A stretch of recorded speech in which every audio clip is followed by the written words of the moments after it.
जंगल का राजा शेर खा पीकर आराम से एक पेड़ की छांव में सो रहा था। तभी कहीं से एक नटखट चूहा वहां आ पहुंचा और खेलने लगा। खेलते खेलते वह शेर के ऊपर चढ़ गया।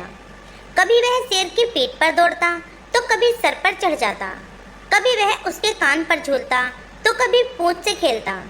उसे बड़ा मजा आ रहा था और उसकी उछल कूद बढ़ती ही जा रही थी। नटखट चूहे की धमार चौकड़ी से शेर की नींद खुल गई। आँख खोलकर उसने देखा कि एक छोटा सा चूहा उसके ऊपर खेल रहा है। उसे बहुत गुस्सा आया और उसने चूहे को अपने पंजे में दबोच लिया।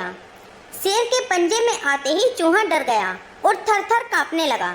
शेर बोला, बदमाश चूहे, तेरी इतनी हिम्मत कि तू जंगल के राजा शेर की नींद में खलल डाले। अब तेरी खैर नहीं, मरने के लिए तैयार हो जा। अब मैं तुझे मारकर खा जाऊंगा। मौत सामने देखकर चूहा गिड़गिड़ाने लगा, वनराज, मुझे क्षमा कर दें, मुझसे बहुत बड़ी भूल हो गई।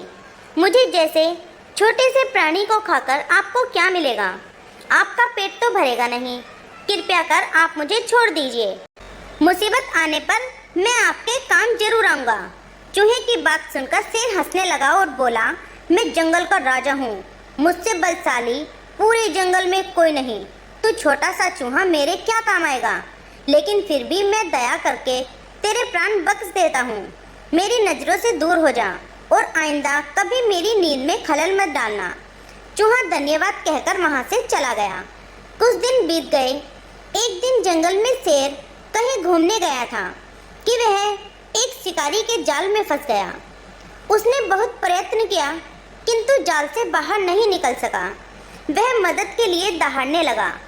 शेर की दहाड़ वहां से गुजर रहे चूहे के कानों में पड़ी।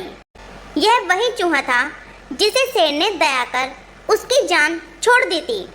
चूहा दहाड़ की दिशा में गया तो शेर को जाल में फंसा हुआ पाया। उसने फौरन अपने नुकीले दांतों से जाल को काट दिया और शेर को आजाद कर दिया।